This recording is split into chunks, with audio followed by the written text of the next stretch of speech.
नमस्कार।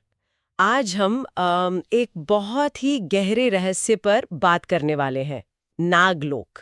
ये नाम सुनते ही ना एक अजीब सा रोमांच होता है ना। जी हाँ, बिल्कुल। तो सवाल यही है कि भाई क्या ये सिर्फ कल्पना है या कहीं सच में कोई ऐसी अनदेखी दुनिया है। चलिए आज इसी पहेली को थोड़ा समझने की कोशिश करते हैं। जरूर जरूर। देखिए, हिंदू ब्रह्मांड विज्ञान में ना 9 लोकों का जिक्र आता है। हाँ, स्वर्गलोक, मृत्युलोक, पाताल। जी, स्वर्ग, मृत्यु, पाताल वगैरह। और इसी में पाताल लोक के भी भीतर एक बहुत ही शक्तिशाली और रहस्यमयी जगह का वर्णन है जिसे नागलोक कहा गया है। पाताल के भी भीतर? हाँ। अच्छा। हाँ, पृथ्वी के नीचे बताया जाता है इसे। हाँ, और मैंने पढ़ा है कि पुराणों में तो इसका जिक्र ऐसे है जैसे कोई सोने से बनी नगरी हो जहाँ बहुत विशाल तेजस्वी नाग रहते हैं। बिल्कुल स्वर्ण निर्मित नगरी। और कहते हैं कि इनके राजा हैं शेषनाग। वही जिन पर भगवान विष्णु विश्राम करते जी हैं। हाँ, वही शेषनाग।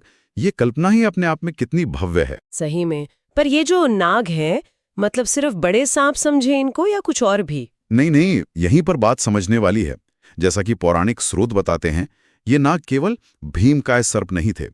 ये अत्यंत बुद्धिमान, बहुत शक्तिशाली और कुछ रहस्यमय शक्तियों वाले जीव थे, लगभग ऋषि तुल्य। ऋषि तुल्य मतलब सिर्फ ताकत नहीं, बुद्धि और शायद कोई खास ज्ञान भी। बिल्कुल। उनका अस्तित्व सिर्फ शारीरिक शक्ति तक ही सीमित नहीं था, वो बहुत ज्ञानी थे। अच्छा, तो फिर कुछ खास नागों के नाम भी आते होंगे इन कहानियों में जो ज्यादा मशहूर हों? हाँ, मुख्य रूप से 3 का जिक्र बार बार आता है। एक तो जैसा हमने कहा शेषनाग, अनंतनाग, कहते हैं सृष्टि के आधार हैं और अंत तक रहेंगे। अनंत, हाँ। फिर हैं वासुकी। जिन्होंने वो जो समुद्र मंथन हुआ था। हाँ, मंद्राचल पर्वत को लपेटा था जिन्होंने। जी हाँ, वही वासुकी। उन्होंने मथनी की रस्सी का काम किया था। और तीसरे हैं तक्षक। तक्षक नाग, हाँ, राजा परीक्षित की मृत्यु का कारण। वो कहानी तो काफी प्रसिद्ध है। जी, वही। तो ये कथाएं उनकी शक्ति और प्रभाव का अंदाजा देती हैं। शक्ति तो समझ आती है इन कहानियों से, लेकिन वो जो आपने ज्ञान की बात कही, उसके बारे में क्या पता चलता है? कैसा ज्ञान था उनके पास? स्रोत बताते हैं कि उन्हें तंत्र विद्या का, योग का और खासकर शरीर के जो ऊर्जा चक्र हैं, कुंडलिनी जिसे कहते हैं, उसका गहरा ज्ञान था। कुंडलिनी का ज्ञान? बाप रे। हाँ, तो वो सिर्फ योद्धा नहीं थे, बल्कि गहरे आध्यात्मिक ज्ञान और शक्तियों के धारक थे। शायद यही चीज उन्हें इतनी रहस्यमयी बनाती है। सही कह रहे हैं। और यही ज्ञान और शक्ति ना इस सवाल को और भी पेचीदा बना देते हैं कि क्या नागलोक सच में कहीं है, कोई फिजिकल जगह, या ये सब सिर्फ सिंबॉलिक है? देखिए, इस पर ना कई तरह की मान्यताएं हैं। एक नजरिया तो ये है कि नागलोक पृथ्वी के अंदर ही है, पर वो एक अलग डायमेंशन में है, एक अंतर आयामी क्षेत्र। अंतरायामी, इंटरडायमेंशनल, कैसे? जैसे मान लीजिए कि हमारी दुनिया की कई परतें हैं, तो ये एक ऐसी परत है जहां हम अपनी साधारण इंद्रियों से नहीं पहुंच सकते। कहा जाता है कि केवल सिद्ध योगी जो होते हैं, वो अपनी चेतना का स्तर बदलकर ही वहां जा सकते हैं। ये तो बहुत दिलचस्प बात है। क्या कहीं ऐसा भी जिक्र है कि इसके दरवाजे कहाँ हो सकते हैं? कोई एंट्री पॉइंट? हाँ, कुछ पुरानी और पवित्र गुफाओं को इससे जोड़ा जाता है। जैसे बद्रीनाथ के पास कुछ गुफाएं हैं। अच्छा। काशी में मणिकर्णिका घाट के नीचे के कुछ क्षेत्र हैं, या फिर नासिक के पास त्र्यंबकेश्वर की गुफाएं। इन्हें कई बार नागों के आने जाने का रास्ता या नागलोक का द्वार माना जाता रहा है। ये जगहें आज भी काफी रहस्यमयी और श्रद्धा वाली मानी जाती हैं।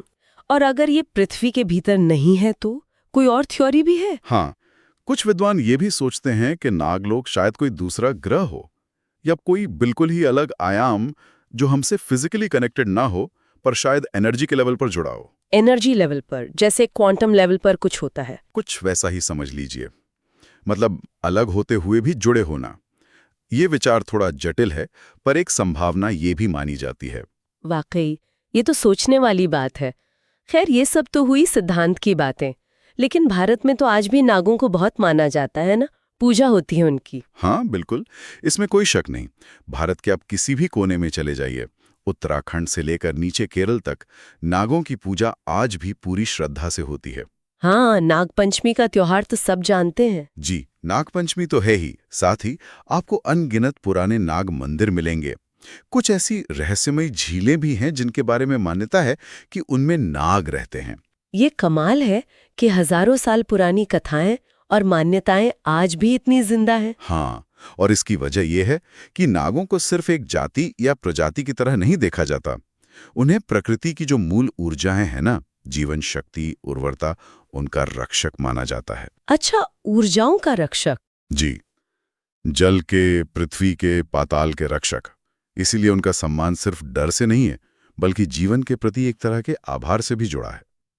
ये एक गहरा पहलू है। तो आज हमने नागलोक के रहस्य को पौराणिक कथाओं और मान्यताओं के जरिए समझने की कोशिश की। उसके विवरण, मुख्य नागों की शक्ति और ज्ञान और उसके अस्तित्व से जुड़ी अलग-अलग संभावनाओं पर भी बात की। जी, और ये भी देखा कि आज के समय में भी ये आस्था कितनी गहरी और जीवंत है। संक्षेप में कहें तो नागलोक जो है वो मिथक, रहस्य, प्रतीक और आस्था का एक बहुत ही दिलचस्प मिश्रण है, जो हमें हमारी दुनिया की सीमाओं के पार देखने के लिए कहीं ना कहीं प्रेरित करता है। बिल्कुल। और आखिर में हम यही सवाल छोड़ जाते हैं सोचने के लिए, क्या नागलोक वाकई में एक अनदेखी दुनिया है जिसे हम अभी तक समझ नहीं पाए हैं, या फिर ये उन गहरे प्रतीकात्मक सत्यों को बताने का एक तरीका है जो हमारे अस्तित्व के मूल से जुड़े हैं? ये सवाल शायद हमेशा रहेगा। हाँ, शायद। और हमें